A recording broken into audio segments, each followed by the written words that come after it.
Now that people arrived, I'd like to ask Vaddhaka to come up, who is going to be holding this theme over the next 6 weeks. So a little word by way of introduction of Vaddhaka. I'm really pleased we've got Vaddhaka here to explore this theme. I keep forgetting the name of it. What happens when we don't? Vaddhaka moved to Cambridge fairly recently, just last year, wasn't it? June last year. June last year.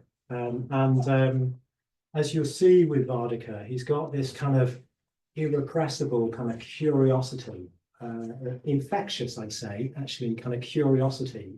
He just kind of draws you in with his topic, which is good with a topic like this, isn't it? Because not everybody likes it. As well as that, he's got a lovely clarity of mind, really, really clear, incisive kind of mind. His background in research as well. So if he was on iPlayer, he'd be in the section deep dives. He kind of deep dives, and he's deep diving here into this topic. So yeah, it's going to be really interesting to see what comes of this. Actually, I think it will be a bit of an adventure for all of us. So do, if you like, stay the journey and do the deep dive. But maybe that's enough. So Vaddhaka's going to give us a talk for about 30 minutes and then break out into question and answers just to see. So if you've got questions bubbling up, hold on to them, and we'll get them at the end. So yeah, Vaddhaka's talk, who lives, who dies. Thank you. So in this series of 6 talks, I'll be exploring the question of what happens when we die. But before delving into what happens when we die, we need first to ask who we are right now, alive in this world. Is there a real me? Is there a permanent essence of self, a soul? Do persons exist? Or are we an illusion? And the answer to these questions very much affects the answer to what happens when we die. And that's why the topic of this first talk is who lives and who dies. And to answer that question, we need to go back in history to northern India, to the time of the Buddha, 2,500 years ago. Northern India then was a place full of different spiritual views and beliefs.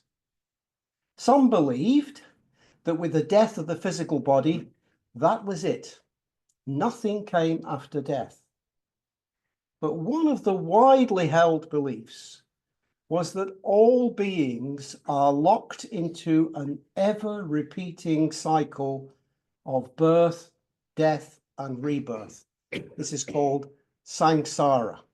Samsara means wandering from life to life, each and every life ultimately lacking in lasting fulfillment with physical and mental suffering. Through actions in this life, it may be possible to positively affect in what kind of world rebirth takes place, but nothing lasts. Nothing gives lasting satisfaction and fulfillment. So the question arose, how do we escape this cycle of rebirth and suffering? How to be liberated? Based on what we call the Four Noble Truths, the Buddha outlined a path to liberation and escape from samsara. We call it the Noble Eightfold Path, a threefold path of ethics, meditation, and wisdom. But in India, 2,500 years ago, others had different solutions to finding an escape from samsara. And one of the most dominant of these alternative solutions was offered in what's known as the Upanishads. As we shall see, the key difference between the Buddha's approach and the Upanishads is to do with the nature of the self. So the Upanishads were a part of the ancient teachings known as Vedas, associated with the origins of Hinduism. At the time of the Buddha, this was the approach promoted by powerful priests belonging to the Brahmin caste. And the solution promoted by the Brahmin caste goes something like this. There is a fixed and unchanging, immortal essence of the self that is the same as the immortal and unchanging essence of the universe. This was expressed in the phrase, Atman is Brahman. Atman is the fixed, immortal essence of a self, and Brahman is the immortal and unchanging essence of the universe. Atman, the unchanging, immortal essence of self, passes from life to life, from rebirth to rebirth. The Upanishadic teaching within the Brahminical religion of India was that if one realized or directly experienced the unity of Atman and Brahman, then one achieved liberation from the endless cycle of rebirth and from suffering. The Buddha's aim was also to escape from the prison of samsara, the endless cycle of life and death, and to end suffering. But the basis of the Buddha's approach and solution was very different to that of the Brahmin priests. The Buddha directly contradicted the Upanishadic approach. Whereas the Upanishad said that there is an essence of the self that is unchanging, fixed, and immortal, that's Atman, the Buddha taught there is nothing in our experience that is unchanging. There is nothing that has a fixed and independent or separate self-nature. Everything in our experience exists in dependence upon conditions which are impermanent and changing. There is no essence of anything, including the human being, that is fixed and separate and immortal. This is the central teaching of the Buddha. In Sanskrit, it's called Pratityat Samutpada, dependent origination or conditionality. So the Upanishads taught Atman, that within a human being, there is a fixed and separately existing immortal essence of self, and this immortal essence of self exists by itself, unchanging and independent of conditions.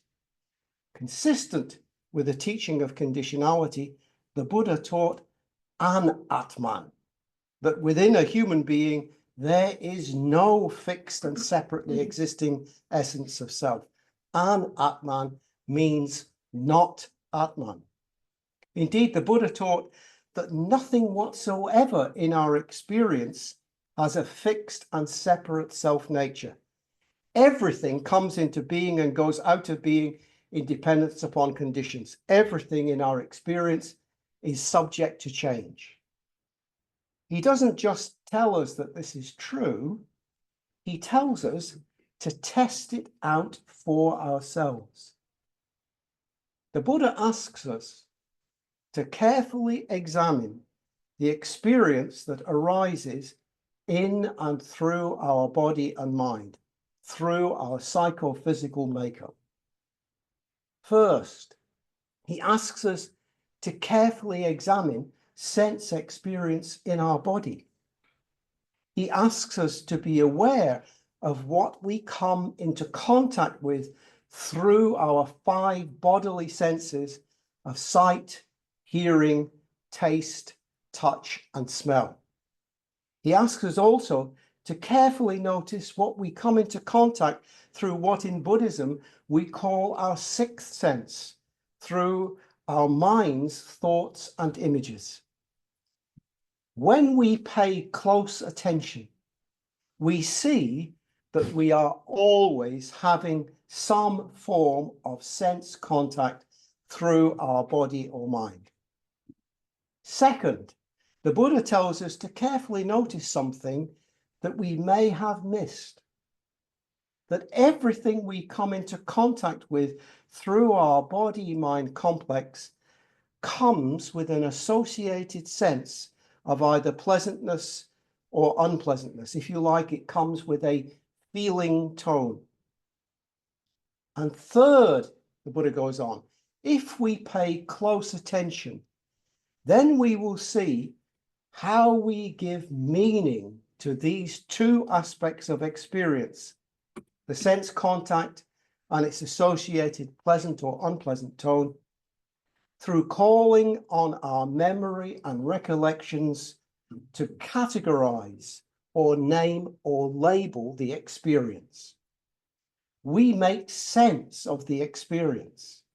And fourth, from that, we respond, whether it's to react habitually, almost without a moment's reflection, or whether it's a more considered response. And fifth, the Buddha says, all of that is brought together in a moment of consciousness. This is how our experience is constructed. These 5 aspects of experience comprise, if you like, a psychophysical bundle. And this is a key part of the Buddha's teaching on not self or an-atman, because the Buddha teaches, if you search everywhere in your experience, everywhere in this psychophysical bundle, you will not find Atman, the Brahminical notion of the immortal, unchanging self. The Buddha argues that if Atman, the essence of self as posited by the Brahmins, really existed, it would have 3 qualities. It would not lead to suffering. It would have complete control. It would not be subject to the effect of conditions. And it would be permanent and unchanging. But if you examine everything in your experience, everything that arises in your consciousness, all the different aspects of this psychophysical bundle I described, you will find nothing that is permanent, unchanging. Nothing that has complete control, that exists separate from the effect of other conditions, and nothing that is not conducive to suffering. On the contrary, what you will find, the Buddha says, everything in our experience is impermanent, subject to change and ending. Nothing in our experience exists that is completely separate from conditions. Nothing exists just by itself. In Buddhism, we express this by saying that everything is insubstantial. And it's because we don't truly understand impermanence and insubstantiality that we suffer. When we grasp after things as if they were permanent and separately existing and not subject to changing conditions, then we experience dissatisfaction, frustration, and pain when reality proves, on the contrary, that everything is impermanent and insubstantial. And when you see with all of your being that this is the way things are, then you realize that viewing anything as permanent and separately existing is mistaken. You see that there is no point in clinging to things as if they were permanent and separately existing, because that will only bring suffering. Now, this is not saying that you cannot enjoy an experience and take pleasure in it. You can. But if you wish for that experience to be permanent, if you wish to cling on to it, then you will eventually be disappointed and dissatisfied. So Professor Paul Williams, who was one of the world's best-known experts on Mahayana or later Buddhism, expresses this teaching very well. His argument goes like this. When you see that things are sources of unhappiness, out of your control and impermanent, you see that they cannot be any kind of Atman, that they do not have a permanent and separately existing nature. And with this, you let them go. For grasping after them, trying to hold on to them, can only lead to misery. In letting all these go, there is liberation. For the force of craving and grasping, which leads to suffering and rebirth, is no more. This is the path to liberation. So liberation comes from letting go of all craving and grasping, to seeing that things do not have a separate and permanently existing self-nature. And seeing that things do not have a separate and permanently existing self-nature applies as well to ourselves. When we search in our experience, we cannot find a separately existing and unchanging self. There is no Atman. So does this mean then that we do not exist? That we are an illusion? No. The psychophysical bundle that I described earlier does exist. Another way of expressing this, I think, is to say that a person exists. A person consists of the 5 aspects of experience that flow through time, bound together in a psychophysical dynamic bundle. And this dynamic bundle flows through time in dependence upon conditions, including, crucially, our volitions, our karmic choices and their consequence. So in this life, we are continually making and remaking ourselves. Each of us, each person, is a unique flowing bundle of the 5 aspects of experience. There is continual change, but there is also a recognizable continuity, but an unchanging element, an essence, the real me. Atman is not there, but again, there is a person. So Paul Williams, again, he says, the Buddha seems to have wanted to deny a particular sort of thing, a self or Atman, which he saw as being at the root of the suffering of those who are unenlightened. He did not want to deny the existence of persons. He was not stating the absurdity that you and me and he himself simply do not exist, and we would all be better off realizing this. Persons exist, but nothing more than the practical ways of speaking about psychophysical bundles. So when we ask the question, who lives?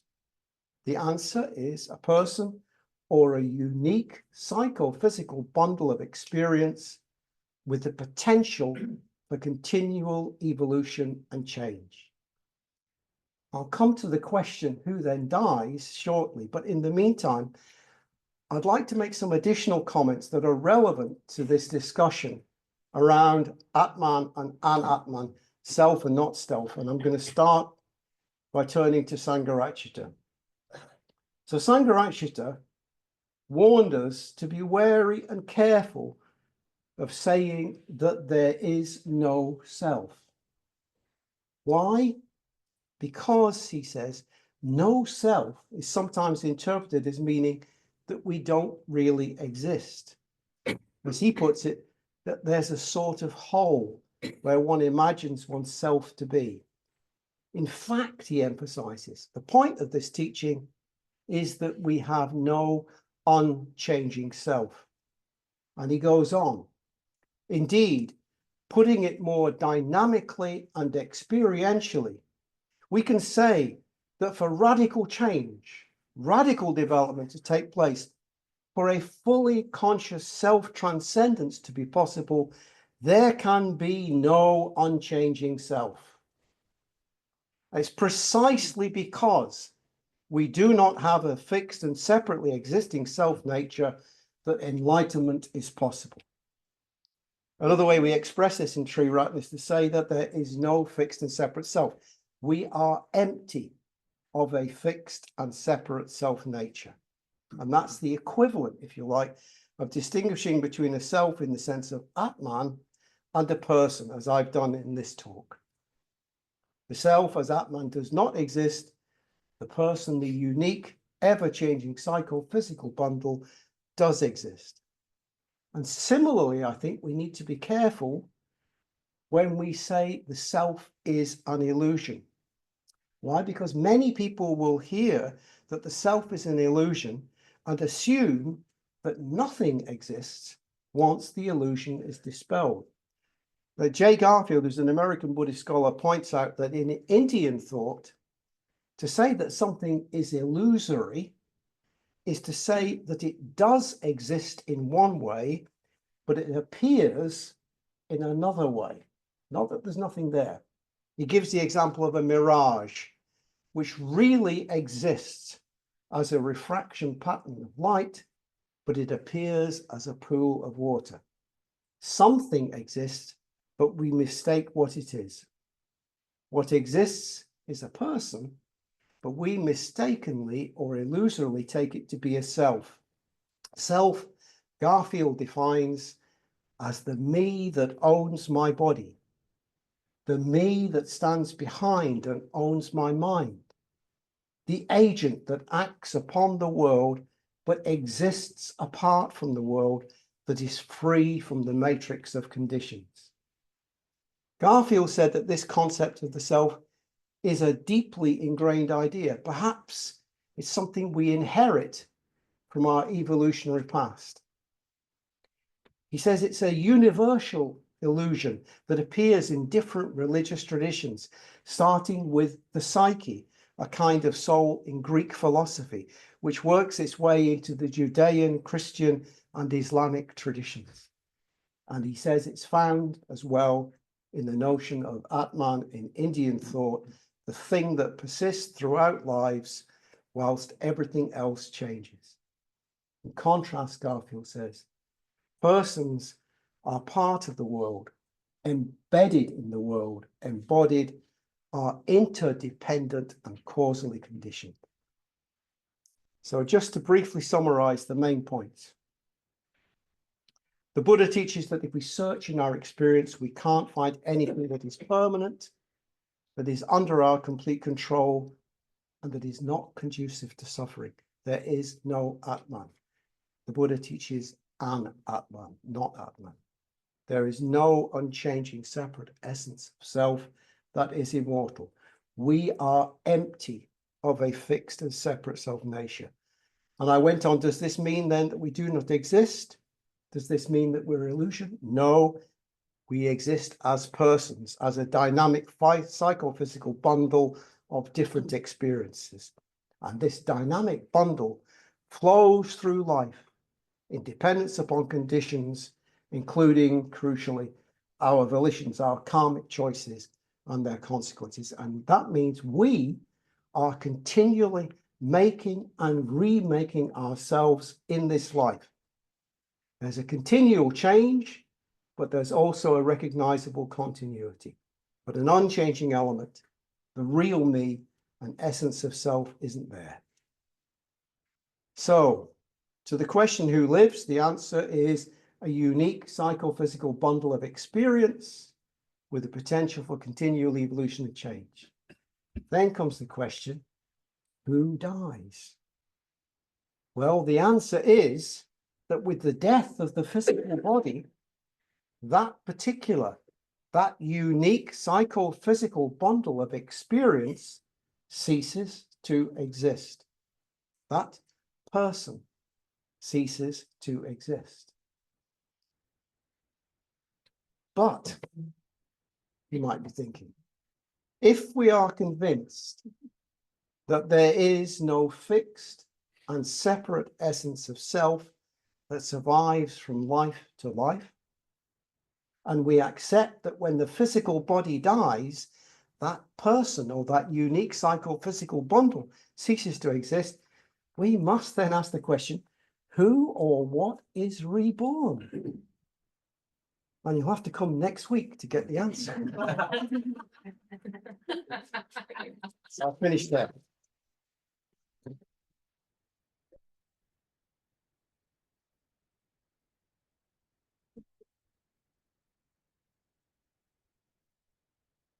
Thanks very much, Vaddhaka. So no doubt there's a few questions. So we've just got a bit of time to all those questions. So is there anything?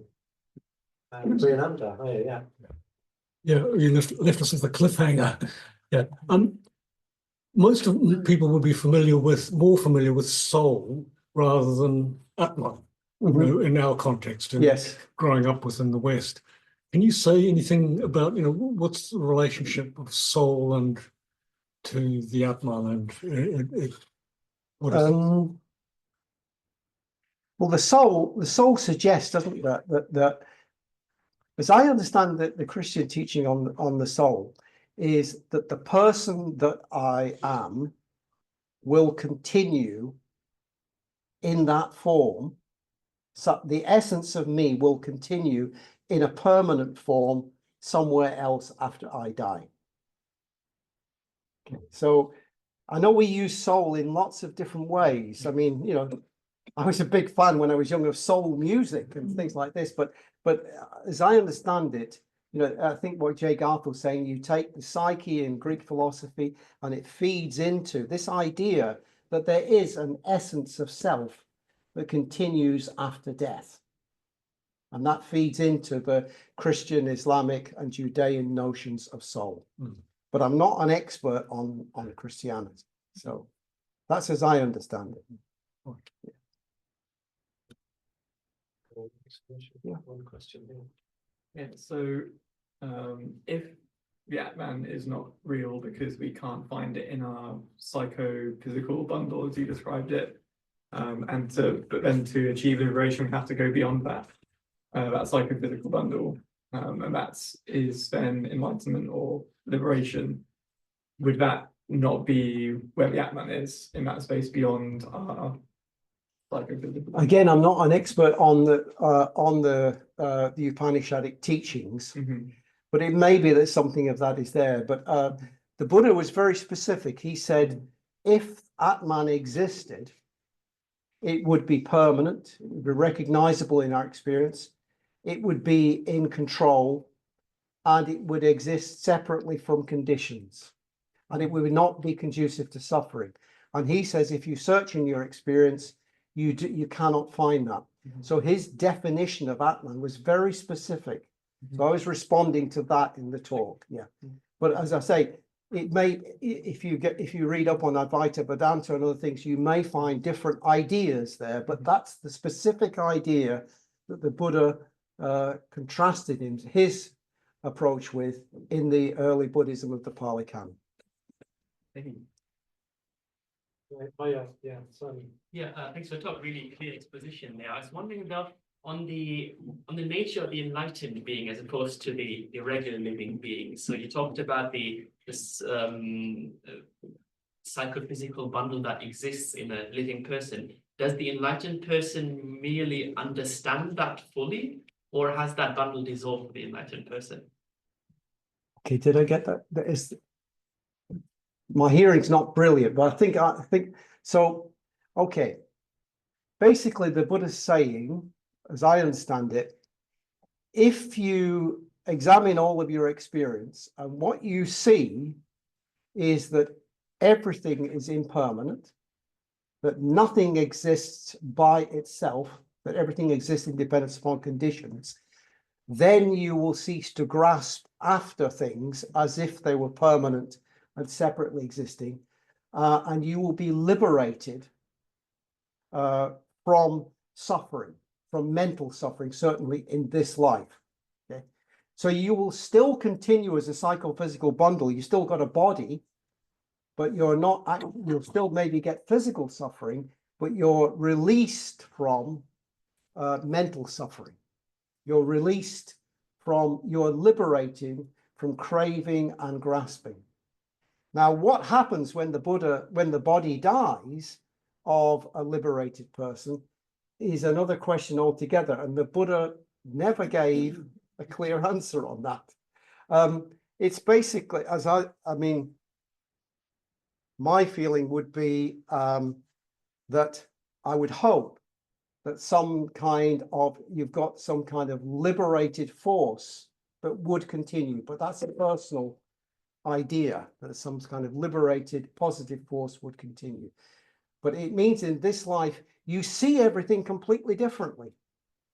Your view of the world shifts completely differently because you no longer see things as permanent, separately existing.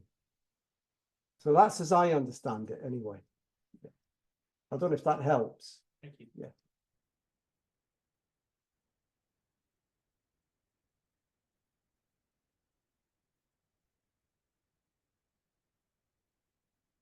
Silence all questions then. Any other?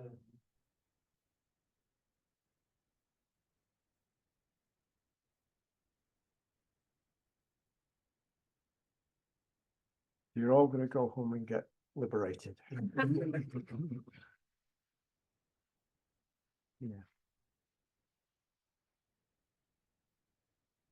I guess just one formulated question. So I guess in the way that you've presented this exposition, the idea of rebirth has kind of been taken as a priori true.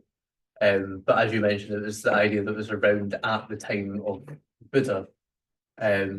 I guess we didn't touch on that yet, but I was wondering if you could just say a bit more. So that, you know, the Buddhist tradition endorses the idea of rebirth. But again, that's kind of partly that comes from the context that the Buddha lived in as well. That was an idea that was around at the time. So maybe you'll come on to this. I will be future talks. talking quite a lot about that in the third and fourth sessions. But the Buddha had in this next week's session, I'll be talking very specifically what exactly did the Buddha teach on how rebirth happens. And in that, I think he is different from whatever was around at the time. As I said, that like one of the dominant beliefs of the time was that you had this thing called samsara. People move from birth to death to rebirth and so on, continue. Not everybody believed in that. There's a teaching, a sutta in the Pali Canon, the Kalama Sutta, where the Buddha is giving a teaching to the Kalamas. And at one point he says, and if you don't believe in rebirth then, and clearly there were some people there who did not believe in rebirth. So what he was saying was this teaching, with the point that we can continually make and remake ourselves in this life and gain liberation from mental suffering, applies whether rebirth exists or not. So understanding the nature of the self in this life, even if you don't believe in rebirth, you're still going to get immense benefit and liberation from that realization. That's very important. You don't have to believe in rebirth in order for this to be of enormous benefit and to radically change how you view and act and interact in the world. So it's okay. Yes. Just thinking as you're talking about whether or not you came across anything that the Buddha talked about as you know, humans, we change. I'm thinking about my mum who has dementia, and so her experience of what she may have, like, I'm thinking about what I think about this topic now with a full capacity mind, and I'm just wondering if the Buddha pointed at all to what might happen when we're in an experience where our mind isn't able to have capacity to hold our belief. But I'm not aware of any specific teaching, but I will actually touch on that topic, I think in the final session of these talks, in relation to some comments made by a man called Ian McGilchrist, who does actually touch on that issue. But it needs more explanation and background to that, giving an answer to that. I mean, basically, he would say the force of the person that's developed over life is still in some sense there. Yeah. It may not be visible to us. Like the essence. Something of what they have developed by themselves, by making and remaking themselves in life, will be there and is potentially capable of carrying forward. Yeah. Yeah. So it's not lost. I think that's what I would say at this point. Yeah.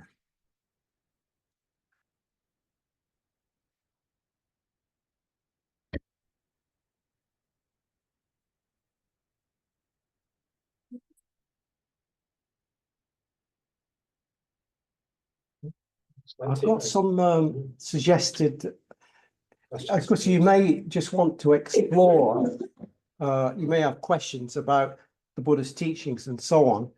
But in the discussion groups, I would suggest, I mean, one question might be, do you feel that you have a real you?